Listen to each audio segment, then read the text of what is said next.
काबुल से भारतीयों को लेकर के वायुसेना का ग्लोबमास्टर C-17 एयरक्राफ्ट भारत पहुंचा। विमान काबुल से 150 लोगों को लेकर के पहले जामनगर पहुंचा और अब भारतीयों को गाजियाबाद का हिंडन एयरबेस पर लाया जा रहा है। ईरान के रास्ते से एयरफोर्स का विमान भारत लाया गया। भारत ने अफगानिस्तान से अपने राजदूत को वापस बुलाया।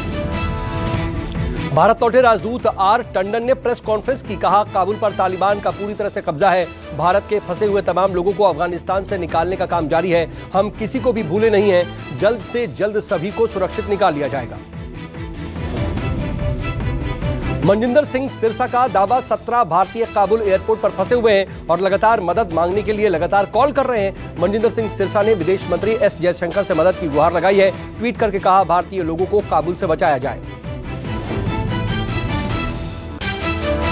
यूपी के चंदौली के रहने वाले सूरज चौहान ने अफगानिस्तान में फंसे हैं वो, और सूरज चौहान के परिवार ने सरकार से मदद की गुहार लगाई है। सूरज जनवरी 2021 में ही अफगानिस्तान में वेल्डर का काम करने के लिए गए थे, लेकिन अब तालिबान के कब्जे के बाद काबुल में ही फंस गए। भारत के एनएसए अजीत डोभाल ने और अमेरिका के एनएसए के बीच बातचीत हुई है और भारतीयों को काबुल से निकालने पर चर्चा हुई। विदेश मंत्री एस जयशंकर और अमेरिका के विदेश मंत्री ने अफगानिस्तान को लेकर के बातचीत की। भारत ने काबुल में हवाई अड्डा संचालन बहाल करने पर भी जोर दिया। तालिबानी प्रवक्ता सुहेल शाहीन का भारत को लेकर के बड़ा बयान सामने आया है। सुहेल शाहीन ने कहा है कि भारत चाहे तो अफगानिस्तान में अधूरे प्रोजेक्ट पूरे करे, हम भारत के काम में बाधा नहीं पहुंचाएंगे।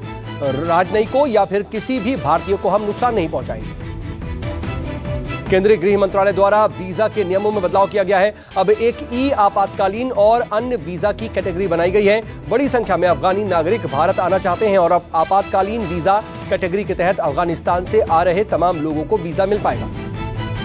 महिलाओं के सार्वजनिक तौर पर नौकरी करने के विरोधी रहे तालिबान का आज बदला हुआ चेहरा दिखाई दिया। काबुल में तालिबान नेताओं ने पश्तो भाषा के स्थानीय न्यूज चैनल टोलो न्यूज से ऑनलाइन बातचीत की। इस दौरान एक महिला न्यूज एंकर ने ही तालिबान नेता का इंटरव्यू लिया। कल ही तालिबान लड़ाकों ने एंकर को हटा करके न्यूज स्टूडियो पर कब्जा कर लिया था और खुद ही न्यूज पढ़ने लगा था।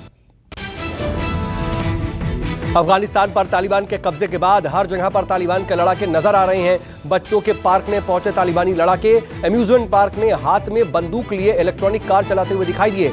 पार्क में झूला झूलते तालिबानी लड़ाकों का भी वीडियो सामने आया है। अफगानिस्तान में तालिबान के सत्ता पर काबिज होते ही काबुल में अफरा तफरी मची हुई है। लोग दहशत में हैं। काबुल में तालिबान के कब्जे के बाद कई इलाके में लूटपाट की खबरें हैं। सरकारी नंबर प्लेट वाली गाड़ियां लूटी जा रही हैं। सरकारी दफ्तरों में भी लूटपाट हुई है। कई लोगों ने अपनी निजी गाड़ियां छीने जाने का भी दावा किया है। अफगानिस्तान में तख्ता पलट पर पहली बार अमेरिका की प्रतिक्रिया सामने आई है। राष्ट्रपति जो बाइडेन ने हालात के लिए अशरफ गनी को जिम्मेदार ठहराया। जो बाइडेन ने अशरफ गनी पर पूरा ठीकरा फोड़ा। बाइडेन बोले गनी बिना लड़े अफगानिस्तान से भाग गए। बाइडेन ने कहा अमेरिका ने अफगानिस्तान में लाखों मिलियन डॉलर इन्वेस्ट किए, अफगानी सैनिकों को लड़ना सिखाया, पर अफगानी सैनिकों ने लड़ने की इच्छा शक्ति ही नहीं थी और हम हमेशा के लिए अपने सैनिकों के मरने के लिए अफगानिस्तान में उन्हें नहीं छोड़ सकते थे। अशरफ गनी को लेकर के रूसी मीडिया का बड़ा दावा, 4 कारें और कैश से भरे हेलीकॉप्टर में काबुल से भागे थे राष्ट्रपति अशरफ गनी। रूसी मीडिया के मुताबिक अफगानिस्तान से भागते हुए राष्ट्रपति अशरफ गनी ने अपने हेलीकॉप्टर में खूब नकदी भरी, लेकिन नोटों से भरे कुछ बैग रनवे पर ही छूट गए। लाहौर में एक बार फिर तोड़ी गई महाराजा रणजीत सिंह की मूर्ति। लाहौर किले पर बनी इस प्रतिमा का अनावरण जून 2019 में किया गया था। तब से लेकर के अब तक ये तीसरी घटना है जब मूर्ति के साथ तोड़फोड़ की गई। मूर्ति तोड़ने वाला ये शख्स तहरीके लब्बैक पाकिस्तान से जुड़ा हुआ बताया जा रहा है। आरोपी को गिरफ्तार कर लिया गया।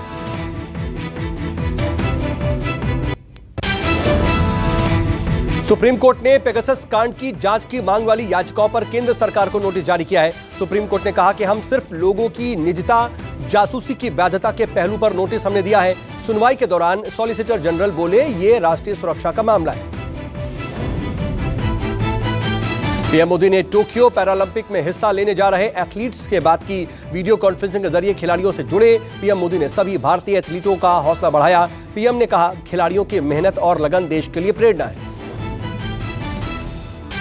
उत्तराखंड विधानसभा चुनाव के लिए आम आदमी पार्टी ने सीएम उम्मीदवार का ऐलान किया है। आम आदमी पार्टी ने कर्नल अजय कोछियाल को सीएम का चेहरा बनाया है। दिल्ली के मुख्यमंत्री अरविंद केजरीवाल ने इसकी घोषणा की।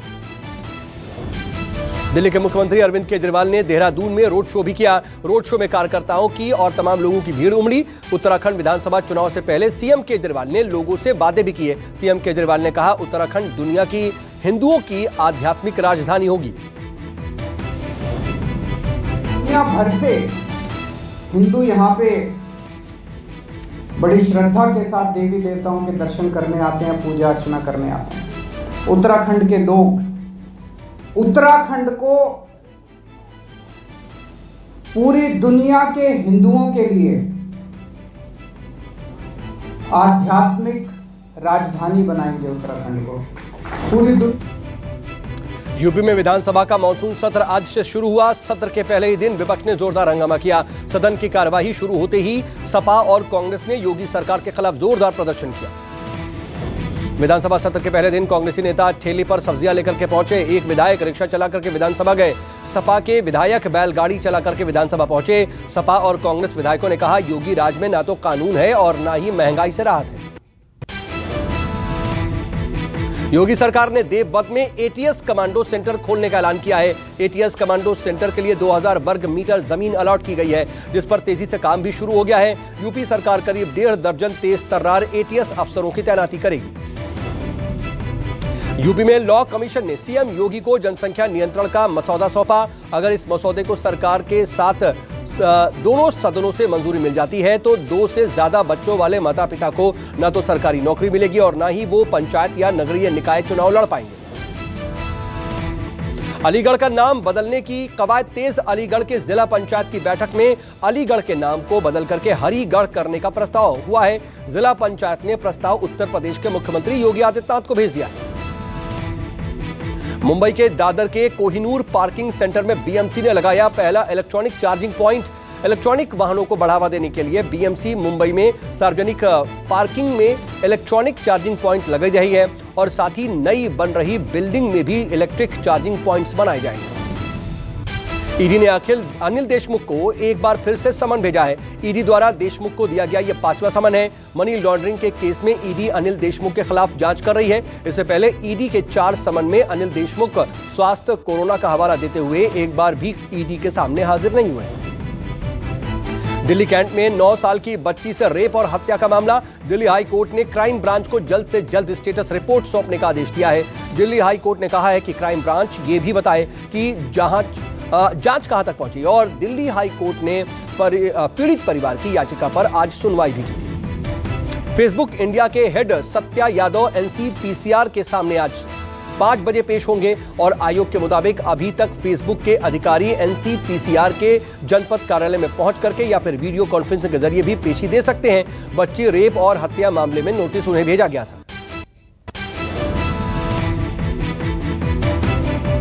अपने गांव खंडरा पहुंचे गोल्ड मेडलिस्ट नीरज चोपड़ा। गांव खंडरा से करीब 24 किलोमीटर दूर समालखा से ही भव्य स्वागत की शुरुआत हो गई। नीरज के पहुंचते ही फूलों की बारिश हुई। नीरज के स्वागत के लिए पूरा गांव पहुंचा। गांव में बड़े पैमाने पर शामियाना और एलईडी स्क्रीन लगाए गए।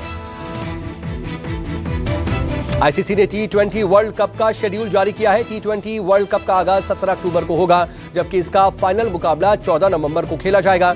भारत का पहला मुकाबला पाकिस्तान के साथ 24 अक्टूबर को खेला जाएगा। 5 महीने बाद देश में कोरोना के सबसे कम मरीज सामने आए। 24 घंटे में 25,000 नए मामलों की पुष्टि हुई। आंकड़ों के मुताबिक एक दिन में 437 संक्रमितों की मौत हुई है।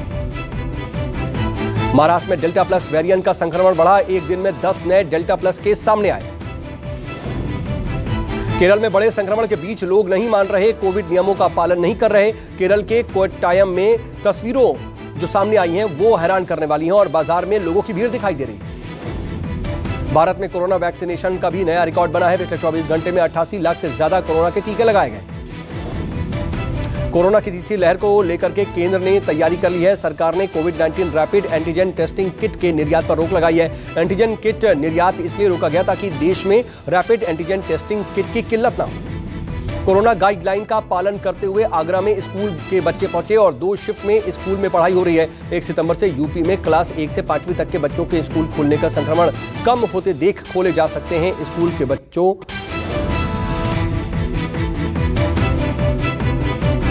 फिरोजाबाद में पुलिस ने अब तक की सबसे बड़ी चोरी का खुलासा किया है। रिटायर्ड एयरफोर्स कर्मचारी के घर पर 2 करोड़ रुपए की चोरी हुई थी। पुलिस ने 4 किलो से ज्यादा सोना, 2 किलो चांदी और 1.5 लाख से ज्यादा नगद बरामद किया।